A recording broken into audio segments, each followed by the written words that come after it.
Most people think intelligence is something you prove in front of other people. A faster answer in a conversation.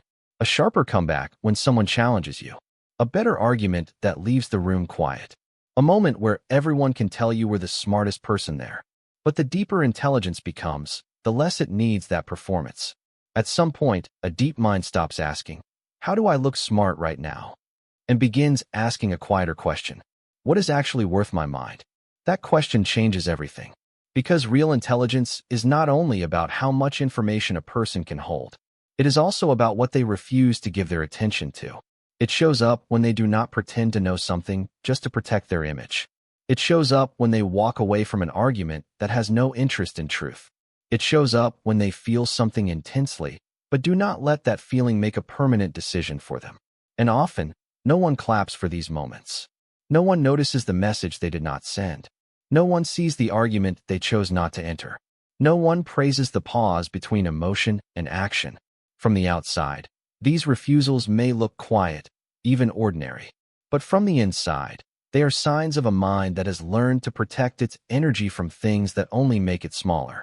People with real depth are not perfect. They still get irritated. They still feel ego. They still want to explain themselves to people who have already decided not to understand. They still feel tempted to look certain, react quickly, or stay busy just to feel important.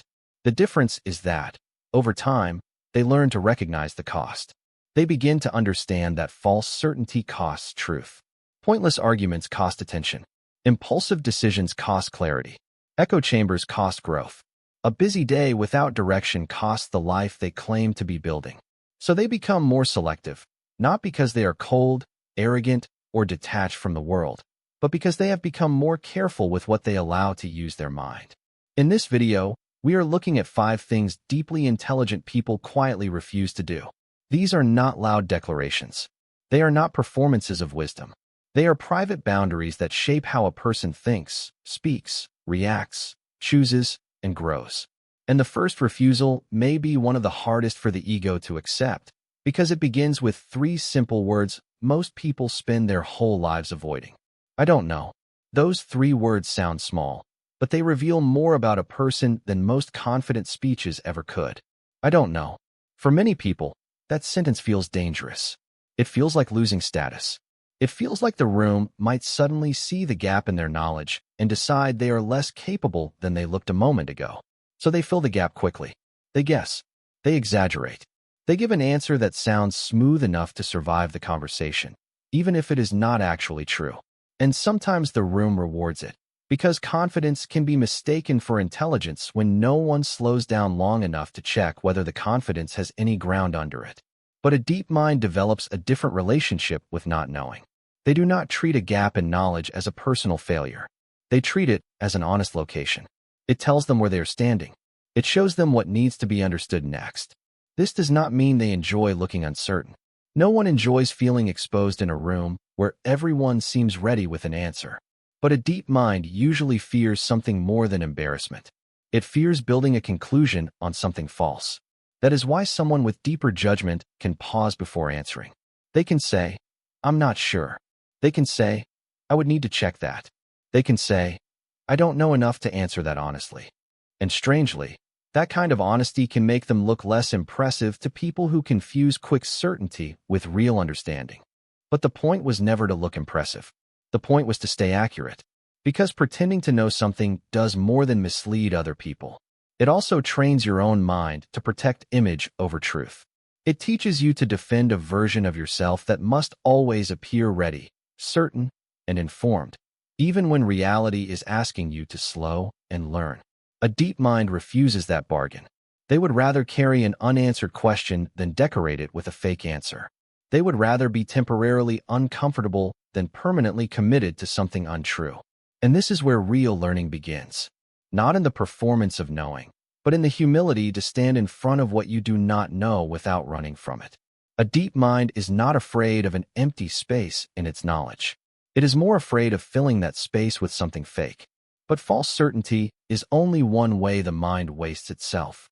Another way is much louder, and it often hides inside conversations that stopped being honest long ago. At first, it can look harmless. 2 people talking. two opinions moving back and forth, a room, a comment section, or a family table where everyone seems to be exchanging ideas. But underneath it, something else is happening.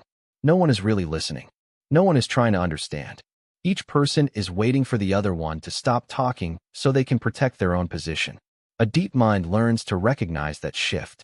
They can feel when a conversation is still alive and when it has turned into an ego battle wearing the clothes of a discussion. This does not mean they are afraid of disagreement. A deep mind can enjoy real disagreement when both people are still interested in truth. There is something energizing about being challenged by someone honest, curious, and willing to think. But that is very different from arguing with someone who only wants to win. A person with real depth does not need to correct every wrong sentence they hear. They do not need to answer every unfair comment.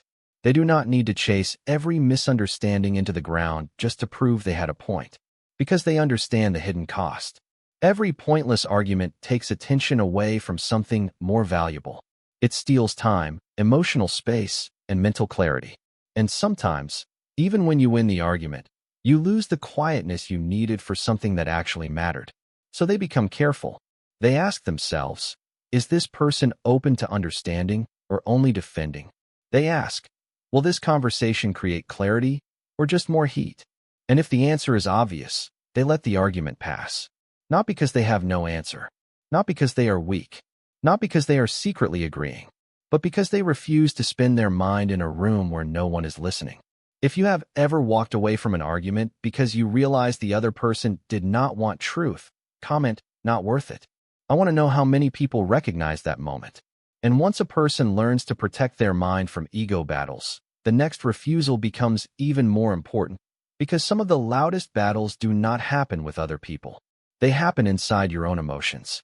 A message arrives while you are already hurt. A sentence lands wrong. A tone feels sharper than it needed to be. Something in your chest rises fast, and suddenly your mind wants relief more than it wants wisdom. It wants to send the paragraph. It wants to make the decision.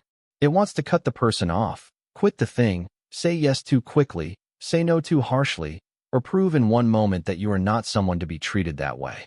And sometimes, that impulse can feel powerful because it feels honest. But a mature mind learns that not every honest feeling deserves immediate control over the future. They do not ignore emotion. They do not pretend anger is meaningless, sadness is weakness, or excitement is foolish.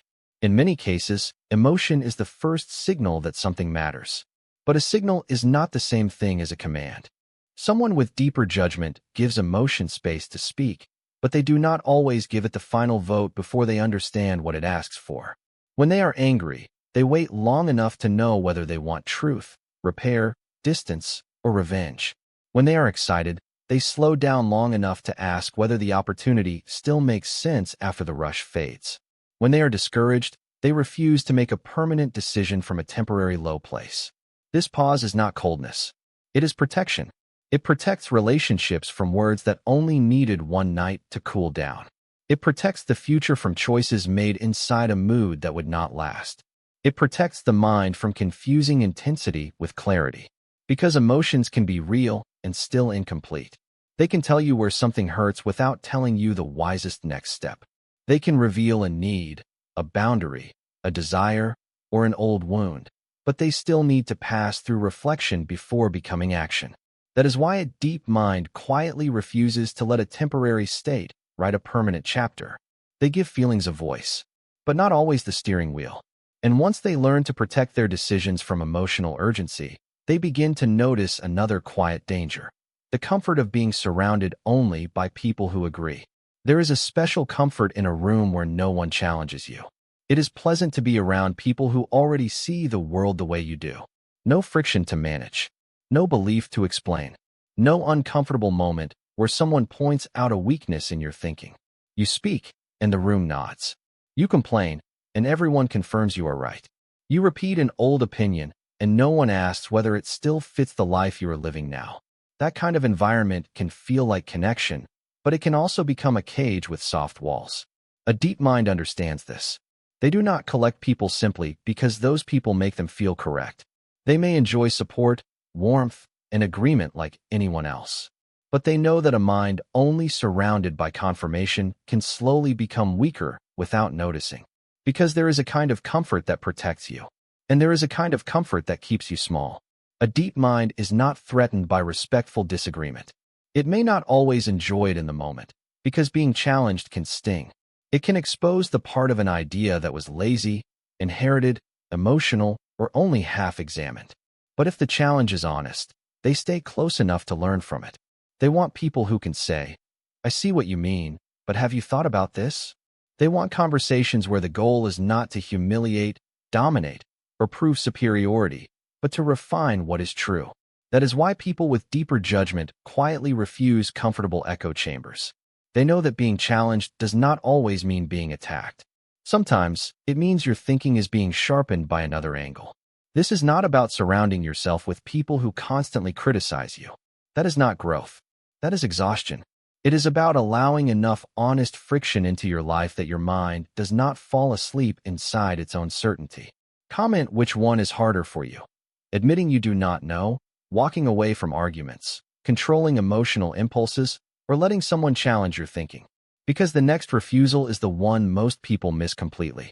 It hides inside full calendars, long to-do lists, and the feeling of being busy every day while somehow moving nowhere. Being busy can feel like proof that you are doing something important. Your calendar is full. Your phone never stops. Your day is packed with messages, tasks, errands, meetings, and small emergencies that make you feel needed by everyone except yourself. At the end of the day, you are exhausted. But exhaustion is not always evidence of progress. Sometimes it is only evidence that your attention was spent everywhere except the place your life was asking you to go. Over time, a mature mind learns to question motion. They do not ask only, "How much did I do today?" They ask, "Did any of this move me closer to what actually matters?" That question can be uncomfortable because a full schedule can hide an empty direction. It can make a person feel productive while they are really avoiding the harder work of choosing what deserves their focus. Busyness is easy to defend because it looks responsible from the outside. You can point to the emails, the calls, the errands, the long hours, and the tired face in the mirror.